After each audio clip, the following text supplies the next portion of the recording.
Hello and welcome to Journeys and Journals. I'm Bernie Martin Beck, and sometimes history just, well, it gets in your blood. You know, you learn these stories and you say, tell me more. My guest today, I just said that. Tell me more. So welcome back, and who knows, maybe some of the stories that you have to tell will relate to other places like the Oregon coast. But you weren't working over on the Oregon coast. You were working, you told us, in Douglas County? Yeah, up on the North Umpqua River, on Steamboat Creek is where we had our CC Camp. Okay, and you're a CCC boy. Yes. Coming from Missouri. Out here to earn a little money for your Family. Sent back $25 a month, and you kept all of $5. And so were lots of boys your age doing this job? Well, all of them were older than I was. I was about the youngest one in the camp because I lied about my age. Oh, now we find out. You're supposed to be 18 to get in, and I was 16. But I had an uncle on the board that got me into the camp, you know, because he told my dad, he said, he's a big boy, he'll make it. So they got me into the camp when I was 16. Now the truth comes out. Yeah. Well, then you came out west. Well, first we went to Minnesota, and then we were there 2 months. They transferred us to the Steamboat Camp 703 up the North Umpqua River out of Roseburg. But your job there was to build roads and bridges. Bridges and camps for people to camp in. Oh. You'll find them up and down the Rogue River, or the campgrounds. Umpqua, North Hey, Umpqua. Thanks for putting in a few words here. This is Eula, the bride of Claude. 2 whole years, right? Right? You and Todd got married. Oh, we're so glad to have you back. And I figured out that they'd been married to their first spouses over 100 years combined. And then they found each other just 2 years ago, except they'd known one another for 50 years because they're kids. But you had some stories that I just felt were so important. I just wanted to hear about the Bandon Fire. How did you learn about it? Well, we were in the camp, and we got a call from the Forest Service to go and fight that fire. Well, we went over there. We had 2 trucks, and with boys on each truck, and in the back of the truck, yeah, like. One of those stake trucks. It's just a bench on each side. And then our bedrolls were in the middle, which was a blanket, not sleeping bags. And that's all we had. And as we went into Bandon, the fire was coming in over the hill, and they stopped us to see if we'd put the fire out. Well, the foreman, he told them, he said, well, we have orders to go to this other fire, and we can't stop. So we went on through Bandon, and we got out the other side of Bandon, and the trees were falling across the road. Why were they falling? They were burned down. They were burning. Oh, like torches. Yeah, they just burning off and falling in the road. Oof. So I'd say let's turn around and get out of here. Well, that's what we did. And what happened? We turned around. He says, we'll go back and we'll fight the fire at Bandon. We started back, and the fire had come in behind us, and the trees were falling. We couldn't get back to Bandon. Burning trees again. Burning then what trees. happened? We started out another road, and it was the same thing. So. Are you trapped? Yeah, we're trapped. Oh, no. Yeah, and this was getting long in the evening, just before dark. And but there was a wide place in the road, and we stayed there all night. And the next morning, your vehicles were safe and. Yeah, they were safe. There was fire sparks that came in and caught our bedding on fire, but we managed to get it out. And, this is terrible. So the next morning it had cooled down enough that we could throw the stuff out of the road, and we went on to another fire over on the coast. And we were over there 6 weeks. At Humbug Mountain is where we camped, and then we went out on different spot fires. Is that fire just swept Well, from no, east? it was a lot of spot fires. They would just break out here and there, and we'd just go from one fire to another one, putting them out. And we were out there 6 weeks. What did you do for food and water and all that? They trucked it in. They brought it in to us. And hard work, huh? And at night, we just roll up in our blanket and sleep right out in the forest, you know. And clean clothes? And they camped. No, we had no clean clothes.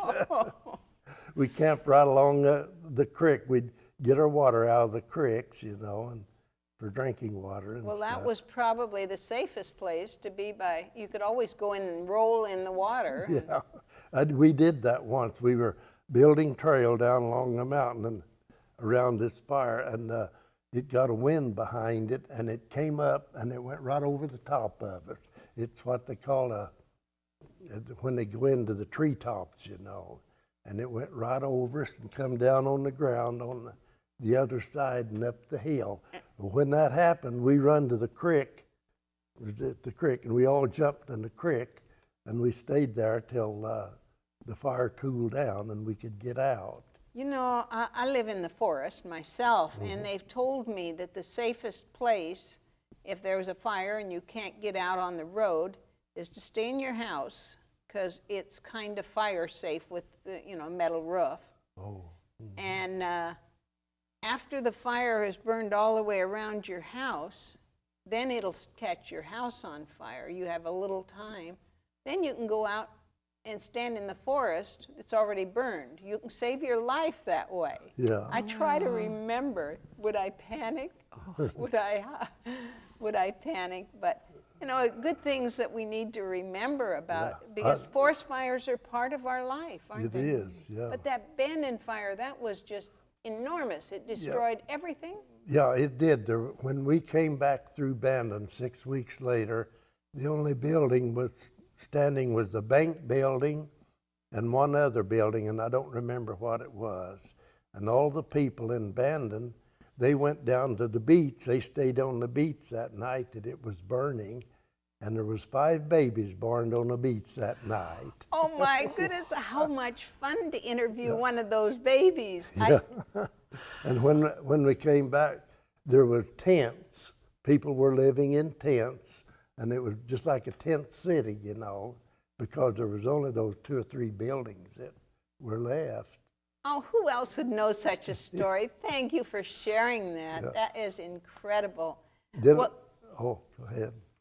What did you do after Bandon and this excitement? And you must have been exhausted. Well, yeah, we got back to camp. They gave us 2 days off. Oh, how generous. To rest up. And then we went back to work on the road and the camps and stuff like that. Now, were you there when the road connected from Diamond Lake to? No, I wasn't there then. I left before then. And where'd you go? I'd put in 16 months in that camp, and then I got discharged. I went back home to Missouri, and I stayed there a while. And did they pay for your travel? Oh yeah, they paid for everything. Mm-hmm. Coming and going. Did they even provide food for you? Yeah, they furnished everything: clothes, food. What kind of clothes did you wear? We had good clothes. We had best clothes you'd ever owned? Yeah, it was. We had, they called them dungarees we wore for working in, And then we had these wool suits that we wore for our best clothes, Never had such a thing, huh? Yeah, never had such thing, no. And then when we went home, they let us take our clothes home with us. Oh, what did Mom think when she saw you come in? I don't know. But anyway, I went back to Missouri, and I stayed there a while, and some friends of mine, they said, let's go to Washington and work in the wheat harvest. So we took off and we went to Washington and worked through the wheat harvest. And Then my oldest brother lived in California. So when we got through, I went to California and stayed with him, and I couldn't find work. This is where? Huh? What town? Winton, a little town of Winton, down close to Merced, California. Okay. And so I couldn't find work, so I joined the 3Cs again. You knew that. Yeah. And I went back in, and my brother, 2 years older than me, he was in the camp in Yosemite Park, and that's where they sent me. So I was in the Yosemite Park in the CCC Camp up there. Now tell me, what kind of work did they have, CCC boys, and where did you live? They had the camps, the barracks. They had the barracks and the mess hall in where we stayed. Are those buildings still there in existence? No, they're gone. You can't find a trace of. You wouldn't know there's ever a camp there. And when I was I only stayed 6 months that time in Yosemite Park, and I was on telephone gang. What's a telephone gang do? We put up just one, back in those days, we just run one wire from one place to another. And, did you have to put up the poles too? No, we hung them on trees. Oh. We climbed trees and put these insulators up on the trees and run the wire from one location to another, wherever we were going. So from Merced clear into No, this was in the Yosemite Park. Oh, in the park itself? Yeah, just the park itself. Now, did you ever do any mountain climbing there, or did you ever go exploring? Yeah, we went up on top. I forget what they call it now, but maybe Half Dome? No, we could see it from the camp, but this was up where, you remember, maybe you never saw it, but they used to build a fire in the daytime in summer, and then they would let that burn down to coals, and they had to shoot, and they would shove that fire over the cliff, the mountain, and it would cause a fire fall. It just a fire falls instead of a waterfall. Oh, you're talking about Glacier Point, yeah, aren't you? And it. I always dreamed of seeing that, and some, I guess, environmentalist or somebody came along and said that's creating too much traffic and we have to stop. And but I got to stay up there at Glacier Point, and you went up there. Oh yeah, I was up on top.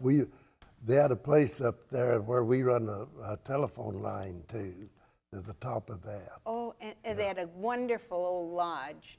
Yeah. Kind of, just a delightful, and that burned. And so that's history too. And now there's nothing up there, you can't stay. They used to have a ski lodge up that way. It wasn't clear up on top, but they had this ski lodge there. It's not there anymore. Were you there during the winter? Yeah, I was there. Uh-huh. Yeah, and it really snows up there too, and used to then. Now, Eula, you've been sitting here listening to all these stories. As a newlywed, 2 whole years, have you heard all these stories before or no? No, part of them, but I'm intrigued. And I'm just sure our audience is saying, this man's a walking history book, first person.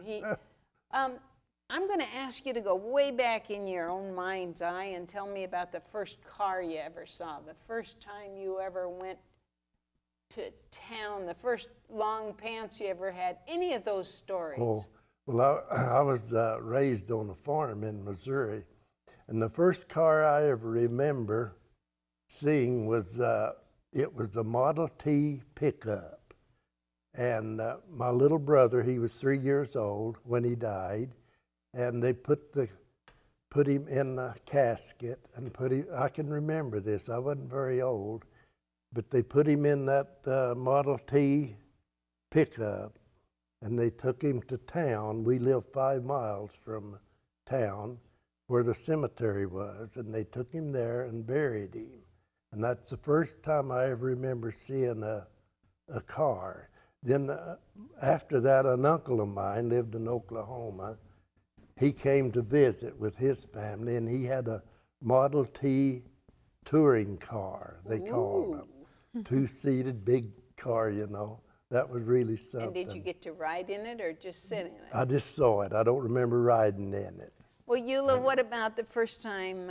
Do you have, your family had a vehicle? Oh, I wish I had brought a picture of that Pierce Arrow. It would be worth hundreds, thousands of dollars now. But the car would be valuable. You do have a picture. Maybe we can cut it in later. What did you do with the Pierce Arrow? Well, we sold it eventually when the kids dwindled down a little bit, you know, when we began to leave home and all. Well, they got something smaller. Well, you traveled?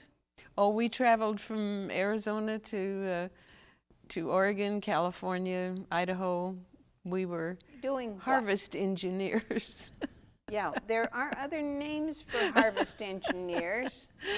We picked fruit. We hoed beets in Idaho. We picked hops in Grants Pass before we moved here, and then after we moved here, when we had hop fields out here, and it seemed like such a journey, especially across the deserts. Going into California was the worst as we traveled north. We picked cherries and when coming into California, Depression time, they had quarantine stations. Yes, they did. And those weren't exactly used to check for vegetables, fruits. No. They were checked for what? They took mattresses and everything that we had apart, and you know, they had to see everything in the trailer, and we had the mattresses, of course, on top.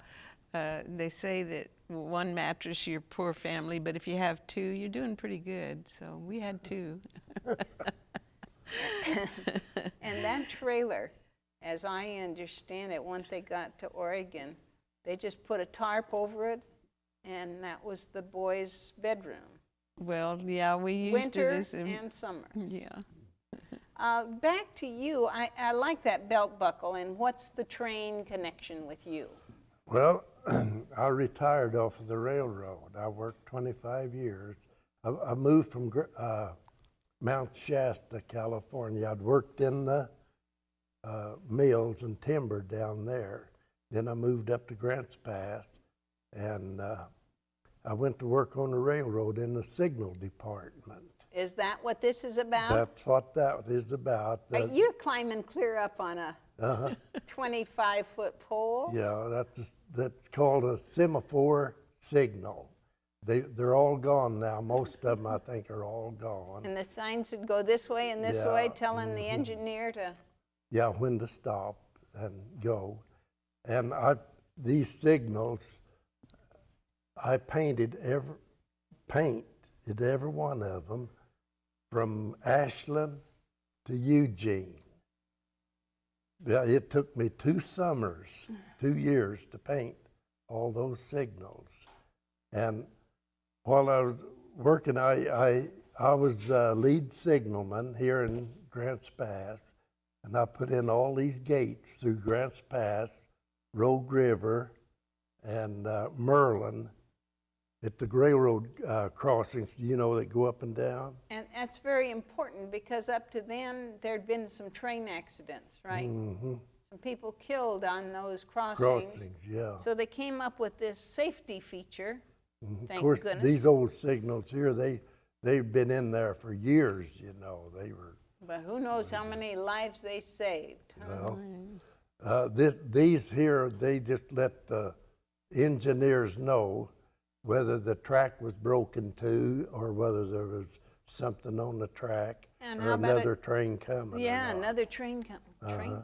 Isn't there a song about train coming down the tracks, Eula?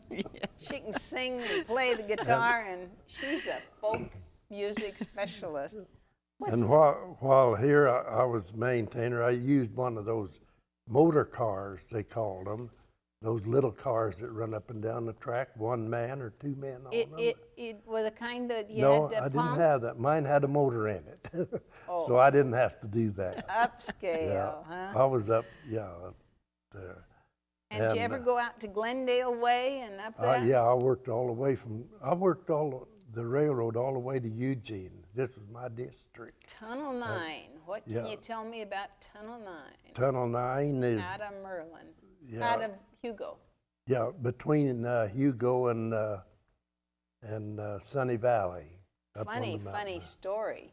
It seems they didn't have a very big tunnel. And usually somebody would have, X number of feet clearance on any train coming down. Well, one time they forgot to do that, and they had, I believe, Norge appliances stacked a little bit high. And so they came into Tunnel 9, and they just bent the corners of all those appliances all the way down. Yeah. Oh, man, what is this picture all about? Look at that truck, man. This was taken up at the bridge across North Umpqua River. They have a monument there of the 3 C's. And that picture, Tells you all about it. we took that just this last summer. So it's a place to go and investigate. Yeah, You'd recommend it. That's at Colliding Rivers? Is that the, No, it's where Steamboat Creek empties into the North Umpqua River. And right around the bend is where we put that bridge in. And that's where this plaque is. Steamboat is now an inn, and I just recommend it highly. If you don't have to be a fisherman, but supposedly steelhead are the very best there. Did you guys go fishing on your time off? I didn't, but some of the boys did. Yeah. Did you? And right across the river, Zane Grey had a cabin up there. Oh, did he? And that's where he did a lot of his writing. But when we were there, his son had a camp across the river. And every Wednesday night, they would show a movie at our camp. And his son and his helpers would come up and watch the movie on Wednesday night. You know, Zane Grey had a finger on Southern Oregon besides being elsewhere writing. It's wonderful what they could write about us. Yeah. Eula, what's this all about? That's a good old grinder. What would you put in here? Well, back when meat was one of the big things, but you can also grind anything that you want to grind up. Yeah, actually. like mincemeat or applesauce. No, this won't do applesauce, will it? Well, they have Nuts. another thing for applesauce, Oh, but, yeah, but you could grind wheats and things in there too. I think mostly And of meat course- they ground. yeah, They made mostly. sausage, and they'd grind the meat, or hamburger and stuff. They grind through that. I'm trying to remember what in the world we'd have. I don't know if it was some kind of relish that they'd make at canning season, and this would get out and you push the stuff down Right. in. Who's this dude? I mean, this guy is. That's me at when I was in the CCC camp up there. How did I guess? Now, you said you went in at 16 because 16. Dad knew somebody. Yeah, my uncle got me in. My husband's filming today, and I think he has a story similar because he worked for the Forest Service when he was quite young. Dad was with the Forest Service. Favorite stories, Eula? You've heard him tell a bunch about the olden days. Give me for instance, your favorite story. Oh, well, I haven't heard a whole lot other than what I've heard here. I had heard him repeat a couple of things, but I don't know. Oh, Claude, I can just see the fireplace going tonight. Now, tell me more. Tell me more. Did you get a new set of clothing from the CCC the second time? Or? Oh, yeah. When they wore out, they'd replace them. But did you leave your first clothes back at home for the little kids to wear, or No. did you outgrow them? And No, we just wore them out. Yeah. best clothes you ever had? Yeah, they were. After Yosemite, where'd you go? I got out of there. It was, I went to Oakland, California, and I had a job for the fence company. And I went different places. We'd go out different places putting up this fence. We were over on Alcatraz for, I don't remember, about a month, I guess. We put up a fence on Alcatraz that was 12 foot high. It had these big arms out on it with barbed wire all around it, you know. behind you, were there prisoners, or wasn't it there The yet? prison? Yeah. That's why we put this fence up, to keep the prisoners on one side, you know, so they couldn't get down. Right. Were they the- there already? I Yeah, mean, uh-huh. were you scared? No, I wouldn't. Did The- you ever think of swimming over to San Francisco? No, that's too far. We went over on the boat. They let us go home at night. A Oh, lot of the guys, they kept there all the time, but they let us go home, and we rode a boat over morning and back at night, you know. And they'd search us every time we got off of a morning to see if we had any firearms or anything on us, you know. And then when they marched the prisoners out, they would take us inside the building there. It had glass doors, and we could see the prisoners going by to the laundry and places where they worked. And the guard, he would point out, we'd ask him, well, who is that? He'd point out different prisoners that we'd heard about, you know. like one, for instance? Let's see, I can't think of any right on Oh, my well, head. you can tell that there's more stories here, and I'd just love to hear them more and more. You've lived a bunch of history, and Well- we thank you for coming on Journeys and Journals, because your journey has been fascinating to hear. I'm Bernie Martin Beck, and I surely do thank you. Well, Thank you're you. welcome. I'd like to ask you to come back again, but keep those stories coming. Oh, And thanks, Eula, for being here with us, too.